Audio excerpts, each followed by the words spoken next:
नमस्कार।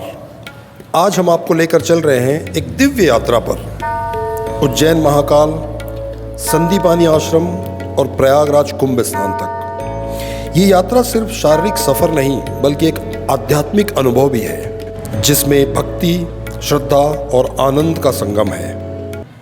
चलिए इस पवित्र यात्रा की शुरुआत करते हैं।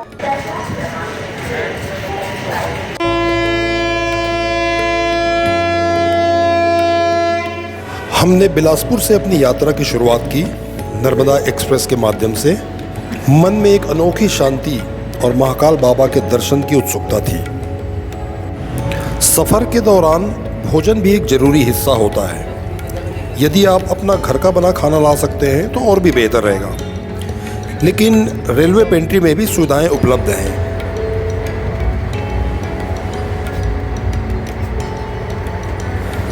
रात के समय जब सब लोग सो जाते हैं तब ट्रेन के चलने की आवाज़ एक सुकून भरी लोरी जैसी लगती है।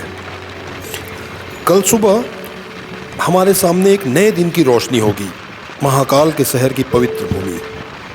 चलिए तब तक एक सुकून भरी नींद ले लेते हैं।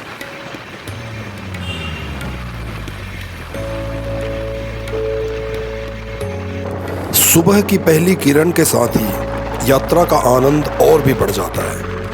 ट्रेन से बाहर देखते ही लगता है कि मंजिल अब दूर नहीं। हर एक दृश्य, हर एक पल एक नए उत्साह से भरा हुआ है।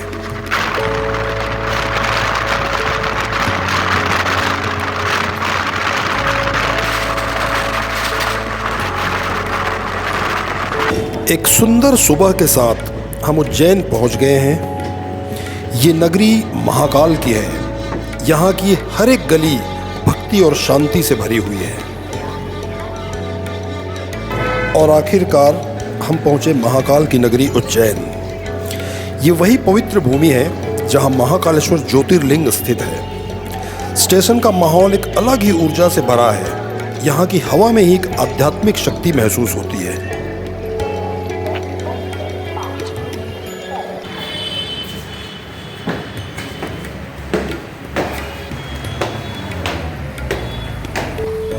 यात्रा के दौरान रुकने की चिंता ना करें।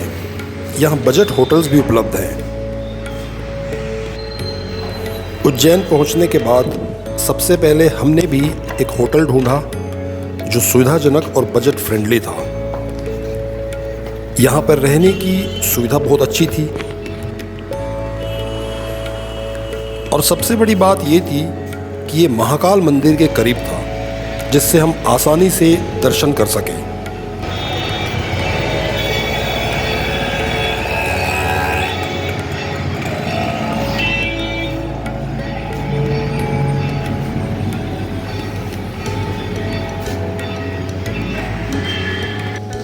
स्नान के बाद हमने यहाँ की लोकल समाचार ली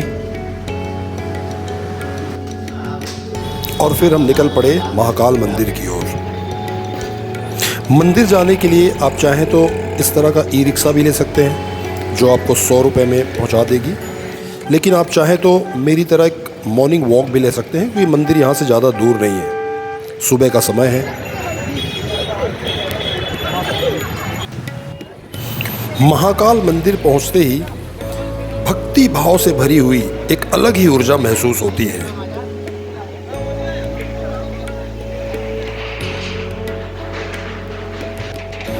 भस्म आरती जो ब्रह्म मुहूर्त में होती है, एक अलौकिक अनुभव है। इस आरती में शामिल होने के लिए पहले से ऑनलाइन बुकिंग करनी होती है, जो आप उज्जैन आने से पहले कर सकते हैं।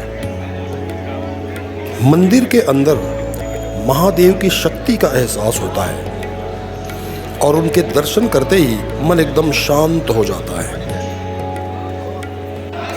महाकालेश्वर ज्योतिर्लिंग मंदिर का दर्शन एक अविस्मरणीय अनुभव है।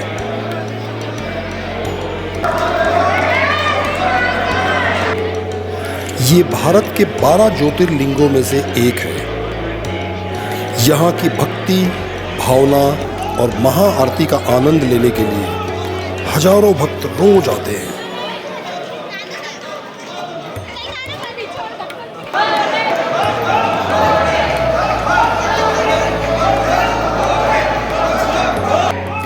हमने भी श्रृंगार दर्शन का लाभ उठाया और भगवान महाकाल की कृपा प्राप्त की। जय महाकाल।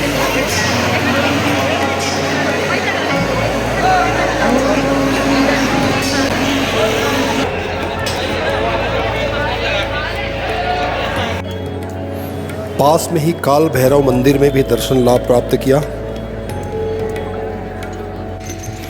महाकाल के दर्शन के बाद हम पहुंचे एक और पवित्र स्थल, संदीपानी आश्रम।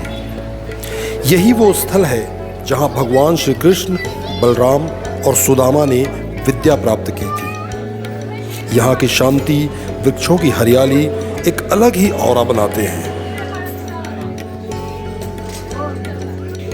ऐसा लगता है जैसे हम युगों पहले की दिव्य गाथाओं में वापस चले गए हों। संदीपानी मुनि की ये भूमि हम सबको ज्ञान और भक्ति का महत्व स्मरण कराती है। साथ ही मैंने ये भी आत्मसात करने का प्रयास किया कि इन 14 विद्याओं में से कितनी विद्याएं हमें आती हैं या कितनी विद्याएं हमें आनी चाहिए, जो स्वयं भगवान ने मनुष्य रूप में अवतार लेते वक्त धरती पर ये विद्याएं प्राप्त की थी। आप पॉज करके इन विद्याओं को एक एक करके पढ़ सकते हैं।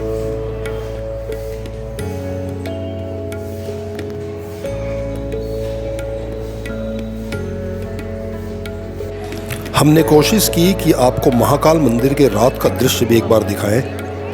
इसके लिए स्पेशली मैं रात को यहाँ आया था एक बार। फिर हम निकल जाएंगे महाकुंभ प्रयागराज के लिए। अगर महाकाल का ये दर्शन आपको अच्छा लगा तो कमेंट में लिखें जय महाकाल।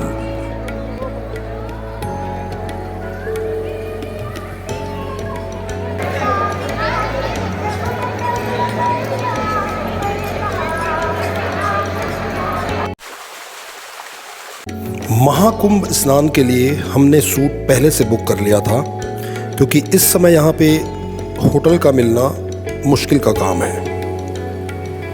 महाकुंभ का स्नान एक ऐसा पावन अवसर होता है जो हर 12 साल में एक बार मिलता है। इस बार महाकुंभ स्नान का योग 144 साल बाद बना था और हमने इस पवित्र स्नान का आनंद लिया। कहा जाता है कि इस स्नान से पाप मिट जाते हैं और आत्मा शुद्ध होती है।